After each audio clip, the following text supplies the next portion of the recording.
मैं Vikas Massey A to Z 24/7 news channel से बने रहिए ऐसे ही हमारे साथ और आगे की जानकारी जानने के लिए। सर, हमारे चैनल में आपका स्वागत है बहुत बहुत। सबसे पहले हमारे दर्शक आपका परिचय जानना चाहेंगे। मैं जितेंद्र गढ़वाली, अध्यक्ष विश्वासनगर ब्लॉक कांग्रेस कमेटी में, यहीं से अध्यक्ष हूँ। जैसा कि सर इतना बड़ा हादसा यहाँ हो जाता है, हमारी सरकार तमाम दावे करती है महिला सुरक्षा के कड़े कानून बनाने का, कहीं ना कहीं उन दावों की पोल खोलते ये हादसे नज़र आते हैं। देखिए, मैं आपको साफ स्पष्ट कहना चाहता हूँ, जब तक ये मोदी सरकार दिल्ली केंद्र में रहेगी पूरे देश के अंदर यही हाल होगा, क्योंकि मोदी सरकार जितने भी बलात्कार यूपी के अंदर हुए हैं उनके मंत्री से लेके मुख्यमंत्री से लेके उनकी सपोर्ट करी है, जिन्होंने बलात्कार किया उनकी मदद की है इस सरकार ने। और आज वही असर पूरे देश में हो रहा है, क्योंकि सबको पता है कि एक मोदी सरकार एक ऐसी सरकार है जो गलत काम करती है उसको तो बचाती है, और जिसके साथ गलत होता है उसके साथ अन्याय करती है। आपने हाथरस देखा होगा, कितना बुरा काम हुआ, आधी रात में उस लड़की को जला दिया गया। ये हमारी हिंदू सभ्यता पे कितना बड़ा चोट मारी। कैंट का भी कांड काफ़ी बड़ा बताया जा रहा है। दिल्ली कैंट का भी काम ये है, जब तक देखो, अब मैं केंद्र सरकार के बाद दिल्ली सरकार पे आता हूँ। आज दिल्ली की सरकार ने 849 ठेके दारू के खोल दिए और इतना बुरा हाल हो गया है, जो हमारे 9 नए लड़के हैं वो दिन भर वहाँ दारू पी रहे हैं, और दारू पीने के बाद वो उनके दिमाग में जो ये फतूर भर रहा है, उसका कारण ये है कि आज ये कांड हो रहे हैं। बताया जा रहा है आरोपी शराब माफिया थे, शराब बेचने का अवैध कारोबार कर रहे थे पुलिस की मिलीभगत से। देखिए, पुलिस को तो मैं वो नहीं करूँगा, इस केस में पुलिस ने बहुत अच्छा काम किया है। हमने जब उनके पास SHO साहब को बोला और ACP DCP तुरंत उन्होंने एक्शन लिया है। यहाँ के बीट के जो हमारे सिपाही हैं उन्होंने भी बहुत किया, लेकिन थोड़ी सी गलती ये हो गई कि जिस लड़की के साथ ये कांड हुआ, अगर वो 112 पे तुरंत कॉल कर देते तो इतना बड़ा हादसा नहीं होता। लेकिन जगह ये घटना घट रही थी, लड़की को 1 घंटे तक, लगभग 1 घंटे तक मुंह पे कालिक पोत कर घुमाया गया। उससे पहले बहुत कुछ भी हुआ है। 100 मीटर की दूरी पे पुलिस चौकी है, तो क्या कहेंगे, क्या कोई पेट्रोलिंग नहीं थी 1-1.5 घंटे? पेट्रोलिंग का क्या था कि वो उठा के ऐसी जगह ले गए उस लड़की को, और उसको कमरा बंद करके उन्होंने ये कांड किया है। किसी को पता भी नहीं चला, जब बाहर लेके आए तब जो लोगों को पता चला कि ये कांड ये हो चुका है। उसके बाद जब पुलिस को फ़ोन करा गया, SHO साहब ने तुरंत यहाँ फोर्स भेजी। सर, हादसा 26 जनवरी के दिन हुआ, ठीक उससे 5 दिन पहले 21 तारीख को पीड़ित लड़की की बहन ने एप्लीकेशन, नाम शिल्पी है, एक एप्लीकेशन SHO साहब को दी थी।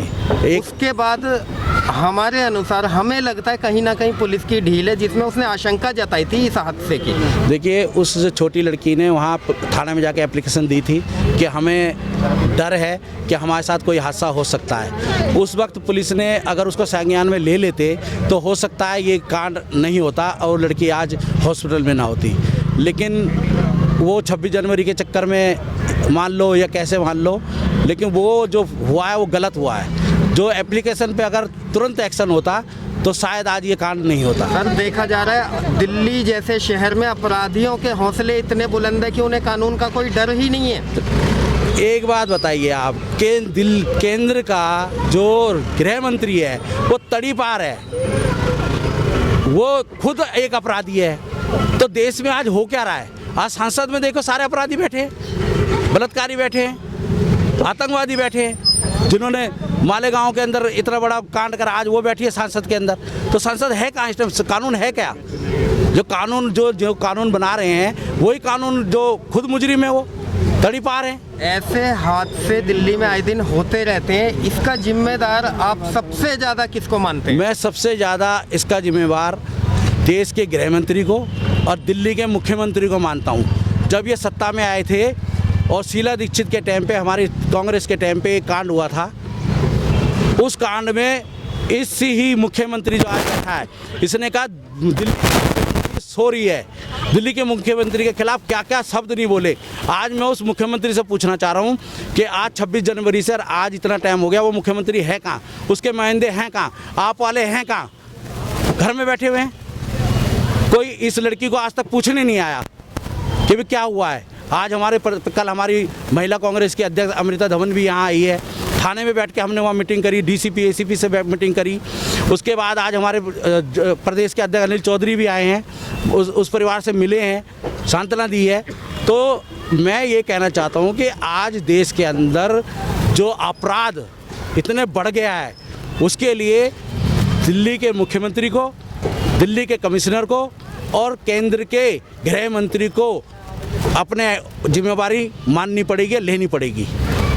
इतने बड़े हादसे को देखते हुए मौजूदा सरकार को, दिल्ली की जनता को आप क्या संदेश देना चाहेंगे और पुलिस प्रशासन से क्या अपील करेंगे इस मामले को लेकर? मैं मौजूदा सरकार से ये कहना चाहता हूँ कि आपके हाथ में आज सरकार है, दिल्ली के लोग आपके भरोसे हैं, दिल्ली के लोग चाहते हैं आपको दूसरी बार मुख्यमंत्री बनाया है, दिल्ली की लोगों की सुरक्षा होनी चाहिए। और मैं दिल्ली पुलिस से भी ये कहना चाहता हूँ कि अगर इस तरह के कोई केस होते हैं, अगर कोई आपके पास अपने फरमान लेके जाता है, एप्लीकेशन लगाता है कि हमें ये दिक्कत है, तो दिल्ली पुलिस से, दिल्ली कमिश्नर से मैं ये कहना चाहता हूँ उस पर आपको तुरंत ऑर्डर करना चाहिए दिल्ली के कमिश्नर को कि इस तरह की अगर कोई एप्लीकेशन किसी की आती है तो उसको तुरंत संज्ञान में लें और उस पर तुरंत एक्शन लें। अगर ये तुरंत उस पर एक्शन हो जाता तो आज ये कांड नहीं होता। तो मैं दिल्ली के मुख्यमंत्री को, दिल्ली के कमिश्नर को और केंद्र के गृह मंत्री को भी ये कहना चाहता हूँ कि कानून व्यवस्था सुधारिए, ये हवाबाजी नहीं चलेगी देश में, और दिल्ली के लोगों की सुरक्षा कीजिए, देश के लोगों की सुरक्षा कीजिए। जो प्रधानमंत्री कहता है कि बेटी पढ़ाओ बेटी पटाओ और उसके बाद माफ़ी नहीं मांगता देश से, तो देश के अंदर हालात क्या होंगे? आप खुद समझ सकते हो कि देश के अंदर हालात क्या होंगे। जो एक देश का प्रधानमंत्री कह रहा है कि बेटी पढ़ाओ बेटी पटाओ, उसके बाद लगातार भाषण दे रहा है, माफ़ी नहीं मांगता। देश के प्रधानमंत्री को माफ़ी मांगनी चाहिए थी कि भी मेरे से कोई शब्द गलत निकल गया, उसके लिए मैं देश से माफ़ी चाहता हूँ, बेटियों से माफ़ी मांगता हूँ, महिलाओं से माफ़ी मांगता हूँ। लेकिन उन प्रधानमंत्री ने आज तक कोई माफ़ी नहीं मांगी। दो शब्द, इस समाज के लिए इतना बड़ा हादसा हुआ, लड़की को 1 घंटे तक घुमाया गया, क्या इतने बड़े समाज में 20 आदमी ऐसे मौजूद नहीं थे जो कि इस हादसे का विरोध करके रोकने का प्रयास करते? मैं यही कहना चाह रहा था कि इतना बड़ा समाज है यहाँ पे, हमारे सासी समाज है, भिटकुटिया समाज है, ये सब इकट्ठे रहते हैं, लेकिन इतना बड़ा कांड होने के बाद भी यहाँ पर कोई बोला नहीं। क्योंकि क्यों नहीं बोला कि वो आप खुद समझदार हो कि यहाँ पे माहौल जो है वो दबंगपन है। इसलिए कोई जो बेचारे यहाँ गरीब लोग हैं, ये जिनके साथ घटना घटी है, ये बहुत गरीब हैं, और ये जिन्होंने घटना करी है वो बहुत हाई लेवल का मामला उनका। तो लेकिन मैं दिल्ली पुलिस का धन्यवाद करना चाहता हूँ कि उन्होंने तुरंत इस पर कार्रवाई की। आज सारे के सारे बंद हैं, लड़की का मदद कर रहे हैं, मैक्स हॉस्पिटल में एडमिट है। तो मैं तो यही कहना चाहता हूँ, इस समाज से भी कहना चाहता हूँ कि मिलकर रहो, इस तरह की घटनाएं ना करो। लड़कियां सबकी बराबर हैं, बहन बेटी हमारी भी हैं, तुम्हारी भी हैं, आज उनके साथ हुआ कल तुम्हारे साथ भी हो सकता है। तो इसलिए मैं पूरे समाज को भी ये कहना चाहता हूँ कि एक दूसरे की मदद करें, और इस तरह के हादसे अगर होते हैं तो तुरंत 112 पे कॉल करें और उसको तुरंत पुलिस को खबर करें। अगर यहाँ पे कोई 112 पे कॉल करता और पुलिस को खबर करता तो हो सकता है ये जो घर से बाहर निकले हैं वो लड़की को लेके, वो हादसा नहीं होता। बताया जा रहा है एक बुजुर्ग महिला ने 112 नंबर पे कॉल की तो उसको भी गिरा के मारा गया है, उसको भी पीटा गया, एक पीटा गया और एक पत्रकार थे हमारे, उनके साथ भी बदतमीजी हुई।